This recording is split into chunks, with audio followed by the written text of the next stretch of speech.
So it's just been a trend lately that I've been filming videos twice. This is the second time I'm filming this video, and it's literally because I forgot to talk about like 4 books. How did I forget 4 books? For the month of April, I read 11 books, but 2 of them are like really short novellas. I actually did stats this time. I never do stats. So I read obviously 11 books. So that was 3 romance, 3 dystopian, 2 mystery thrillers, and 3 romantasy. And the page total of that was 3,624 pages. Honestly, like, yeah, that's a lot of pages, but what am I gonna do with that information? I don't know if people actually want to know that information. I don't know. It doesn't really matter to me, but I figured I would just tell you guys. But I decided to do an average star rating, so I took all of the ratings and I did the average, and that landed on a 4-star average for the month. Exactly 4 stars.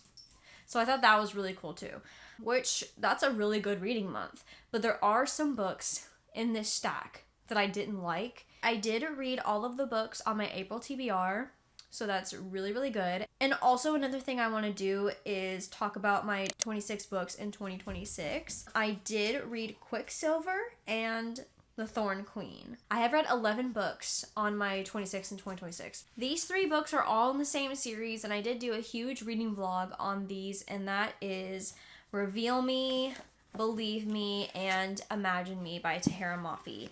All of these are obviously in the Shatter Me series. So obviously I can't get into these too much because they are part of the Shatter Me series, and this is the last book. But I will kind of talk about this one a little bit.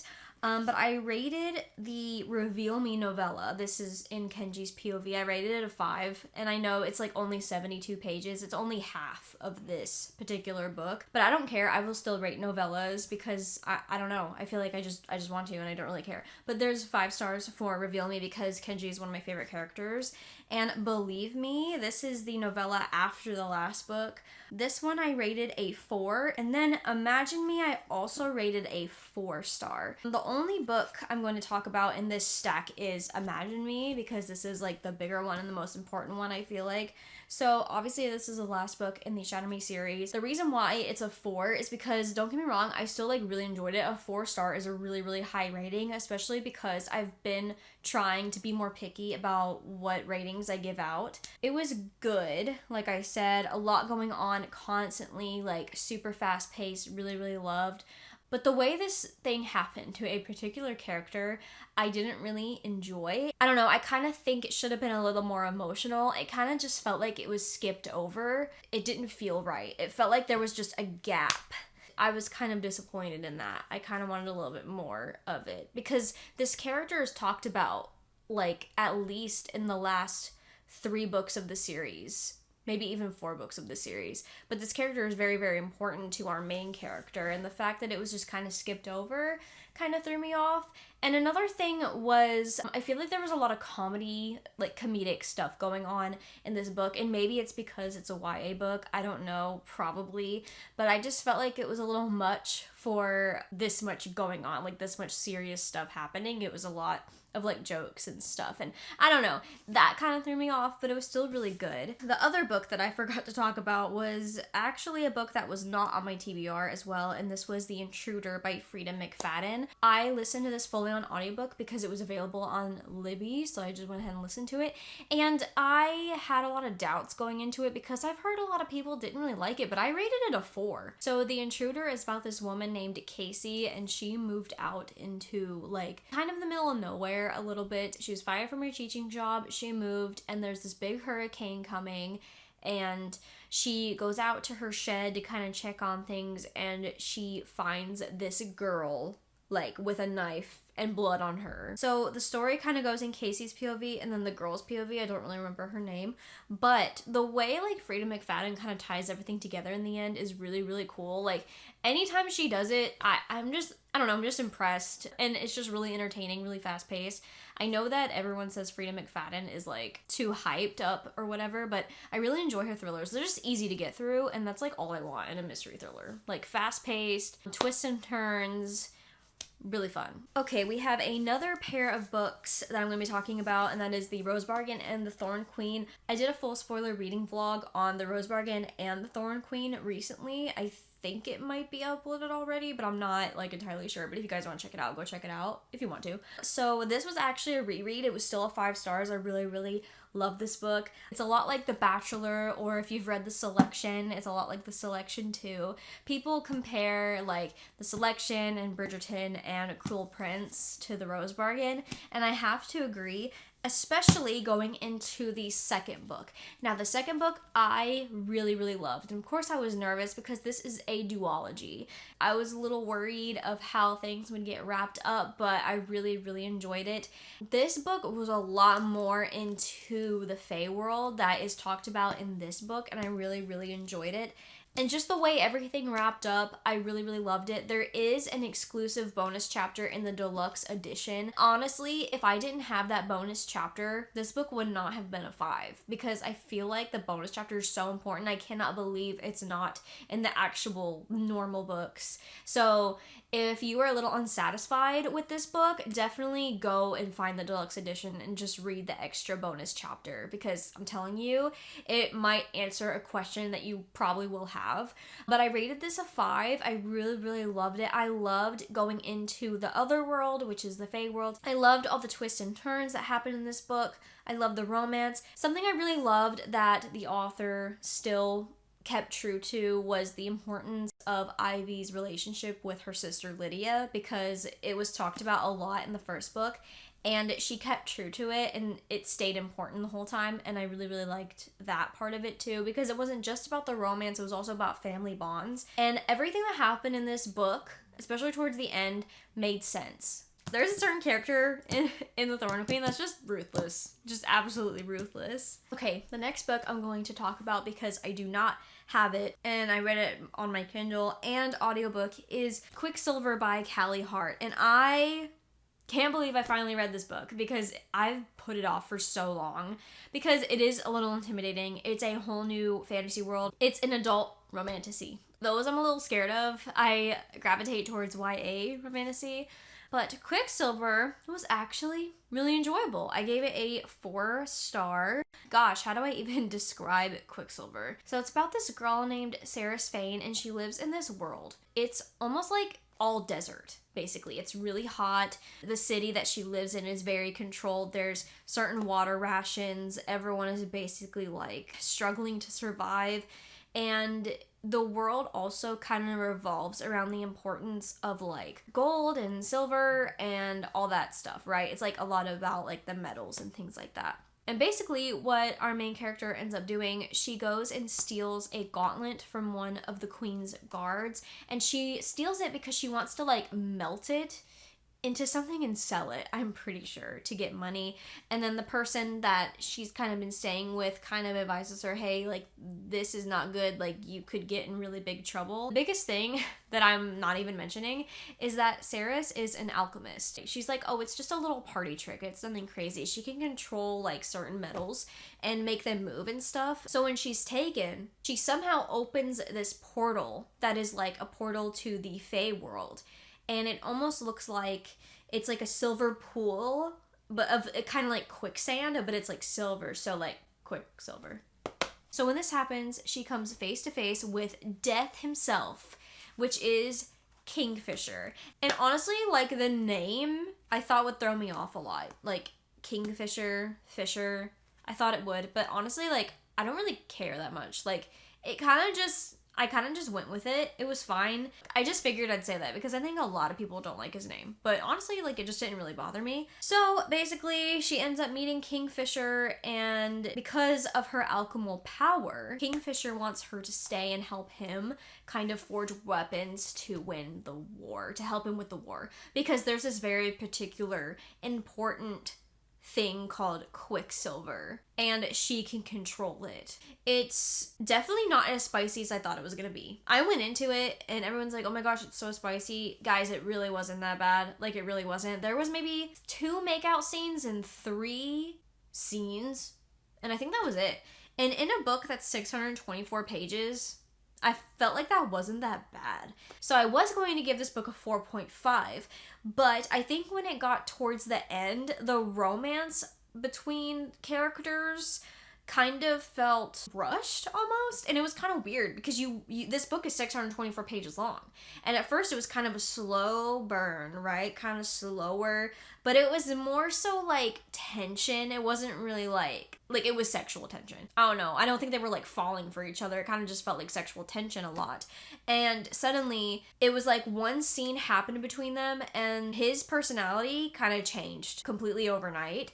His personality towards her, I guess. And I just felt like that was kind of weird because it's like, why is he soft for her all of a sudden? It didn't really make sense to me. And the other thing is that the ending and the way things wrapped up, the ending and like the explanations of certain characters was kind of confusing. And I loved how the world too was like cold. Like, it was like ice. Like, winter time, perfect time to read Quicksilver, in my opinion. Because the beginning, she's like in the sand dunes, and then she goes to like the cold, like winter ice area. I don't know. I thought it was neat. Also, this book was like really funny. Like, Kingfisher, like his dry humor is like really funny, and I love the cast of characters as well.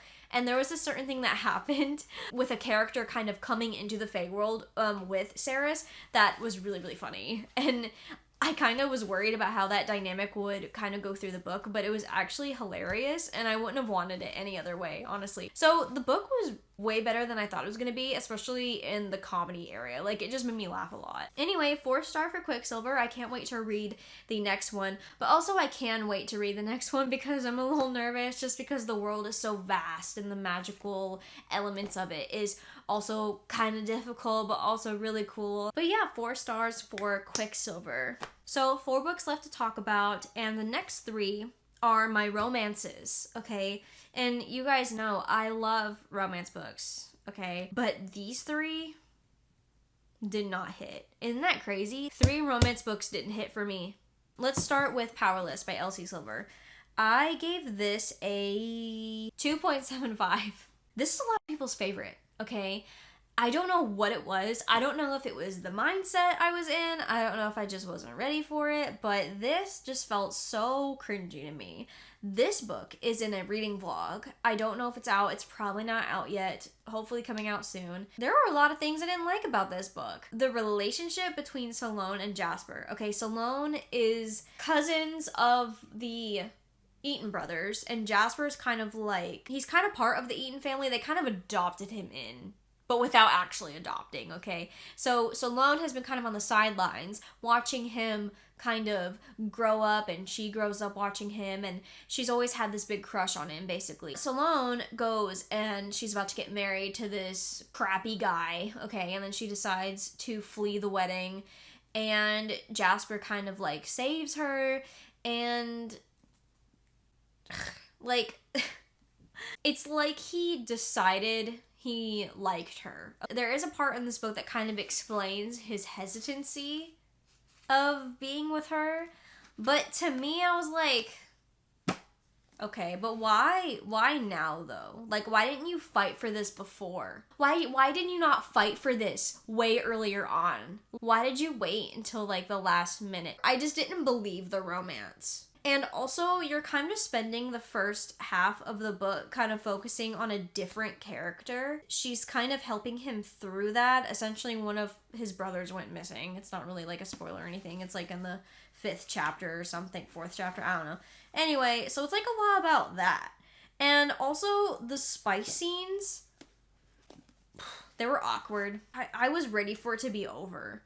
Anyway, 2.75 for Powerless. I think, though, I'm gonna like Reckless a lot more because when Theo and Winter showed up, I was way more interested in them than Salome and Jasper. But yeah, this one, my least favorite in the series so far. I don't know. I just didn't like it.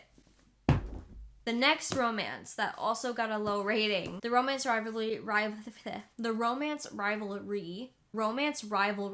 by Susan Lee. I was excited about this one because, first of all, the cover is like so cute. The concept of the book was really interesting. So basically, Irene and this guy Aiden, they are both like book influencers. They're kind of rivals in that way because a lot of people and like commenters and stuff kind of compare the reviews, and she hates that. So they end up finding each other at like the same university, right? And they kind of start to talk more. And basically, they essentially decide to have this competition of who can find love by trope first. When I mean find love by trope first, that literally means like fake dating, brother's best friend, enemies to lovers, friends to lovers, all that stuff, right? So that's what they meant. And they kind of kept tally of like what was happening. Like, oh, like I could try fake dating, or I could try this, I could try that. And if they find love, then they win. Concept was there. I just did not like the main character. I felt like she was really cringy, and she reminded me a lot of characters from Ali Hazelwood's books. I've only read 3 of them, but just the dorky, quirky main female character. Sometimes that hits for me and it's funny, but this one, it just didn't, I don't know, she just kind of cringed me out a little bit. And the guy, he was fine. The guy was up until a certain part of the book, okay? Like, this book was gonna get a 3-star until this happened. Aiden likes to write stories, and she had, like, this assignment where she needed to have an honest review on a story or whatever.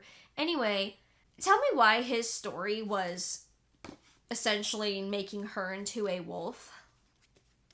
Like an alpha. But I just didn't expect that, and it felt so weird in this book, okay? It felt so random, and the girl, like, was so appreciative of it or whatever, but I was like, why are you writing her as a wolf? That knocked it down, because I just can't deal with that. I was not mentally prepared. It felt so random. The romance scenes between them, and you know what romance scenes I'm talking about, a little cringe. Just a little bit.